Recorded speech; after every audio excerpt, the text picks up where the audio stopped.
kulikuwa kijana mmoja alisoma lakini hakuwa na kazi. Miaka ziliendelea zikaenda. Siku moja akapata kazi, lakini hiyo kazi alipata ya mbali. Ule bosi akamweleza ya kwamba kazi ipo, lakini kazi utaifanya kwa miaka 20, takulipa malipo yako yote. Alikubali, lakini akawa akona mke wake. Akamwenda kwenye mke wake akamweleza ya kwamba nimepata kazi, lakini hiyo kazi iko mbali, na ule bosi ananieleza ya kwamba kazi nitaifanya kwenye miaka mingapi? Miaka 20. Mke wake akamwambia, umetafuta kazi mume wangu na haujapata, hata kama ni miaka 50, nenda ukafanye, itafika tu na malipo utapata. Sawa, aliandaliwa mizigo zake, akaandaa, wakaagana. Lakini wakaeka agano kama mke na bwana, ambapo uniheshimu kwa ndoa na mimi nikuheshimu kwa ndoa, ingawapo tutakuwa mbali na mwenzako. Yote yakawa ni maisha. Akaanza safari.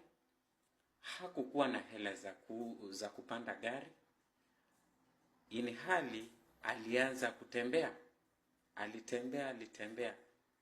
Alipofika alifanya kazi kwa miaka 20.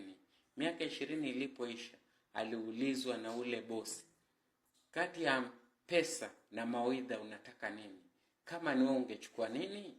Ndugu yangu, dada yangu, shemeji yangu, rafiki yangu, ungechukua nini?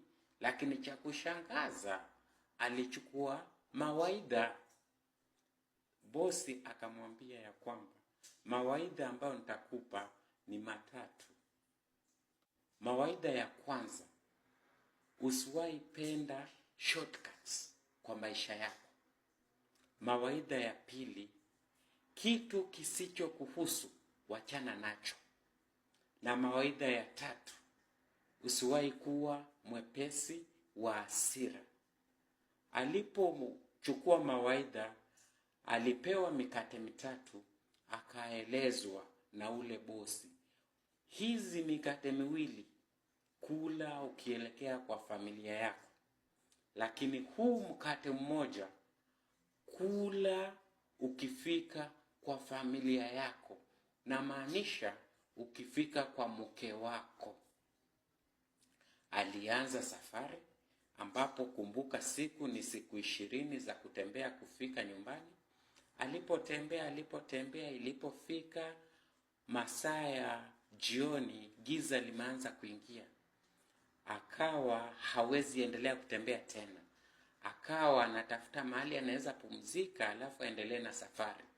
Kulikuweko wakati huo na boss mmoja aliyekuwa na hela zake, aliyekuwa na bar, aliyekuwa na hoteli, vyumba vya kulala vilikuwa pale, wafanyakazi walikuwa wengi.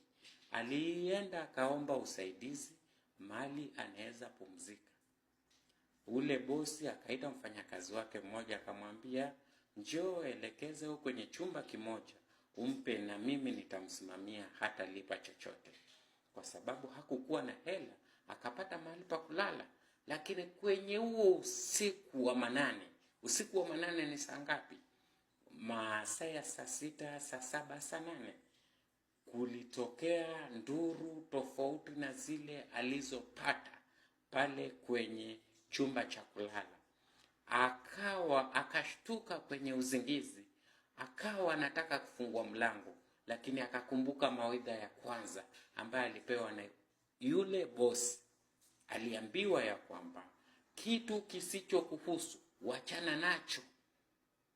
Aliendelea kulala, hakuamka.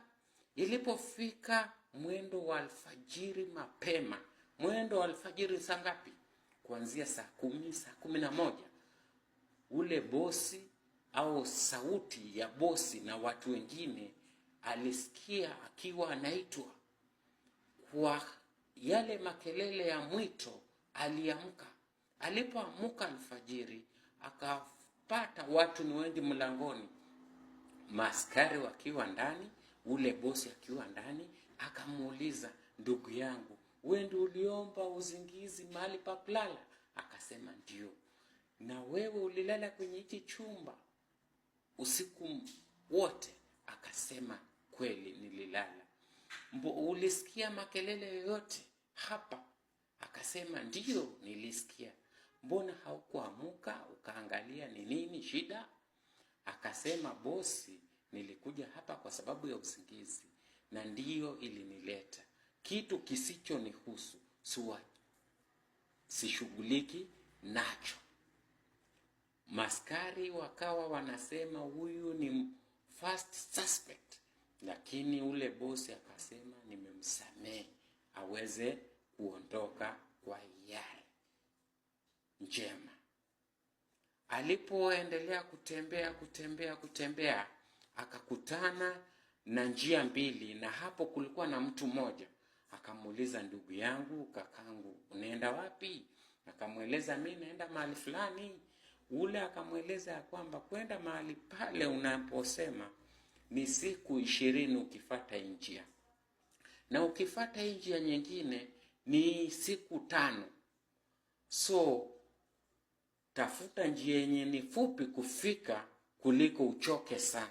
Lakini akakumbuka mawaidha ya pili alipewa na ule bosi.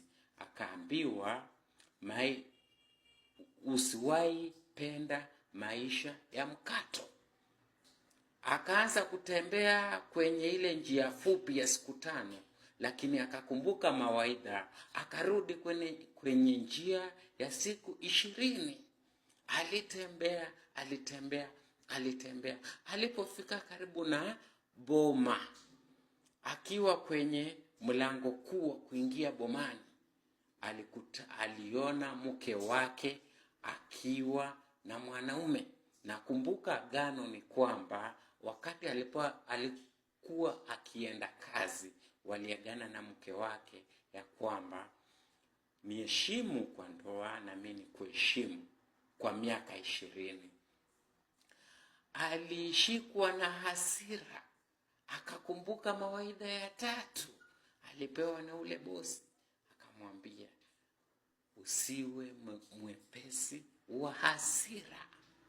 Alipokumbuka mawaidha ya 3, aliondoka hadi kwa jirani, aliomba uzingizi pale. Ilipofika, majirani waliona kama ni kichaa, kwa sababu amemaliza miaka 20 hajakuja kwake, na bado amefika lakini anaomba usingizi kwa jirani. Kwa yote, ilipofika mwendo wa asubuhi, alienda kwake, lakini kama mwanaume alikuwa na hasira bado. Lakini mke wake akamkumbatia, akamkaribisha, akamwambia, mume wangu, nimekumisi, nimekupoteza, lakini nimekupata tena.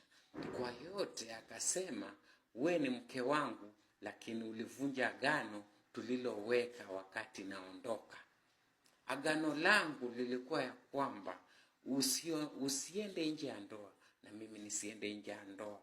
Lakini jana nilikuja hapa mwendo wa saa 12 jioni, nikalala kwa jirani, nilipata ukiwa na mwanaume ambao ulikuwa umesimama naye pale nje ya nyumba. Mke wake akamwambia, sio hivyo, nitakueleza, niambie kwanza vile umetembea. Akasema ya kwamba mimi nilitembea vizuri, nimefanya kazi kwa miaka 20, lakini baada ya miaka 20 ule bosi aliniuliza, kati ya pesa na mawaidha unataka nini? Nilisema nataka mawaidha. Mke wake akaona kama mume amekuwa kichaa. Unaweza enda ufanye miaka 20 kwa sababu ya mawaidha? Unisikilize kwa makini hapo. Akamwambia mke wake, nilipewa mikate 3. Mkate mmoja nikaambiwa nije nikule na wewe, na mikate 2 nikaambiwa nikule njiani nikirudi, na huo mkate ndio huu hapa. Mke akawa na hasira, akachukua ule mkate, akawa anataka kurarua, kanyage, lakini cha kushangaa na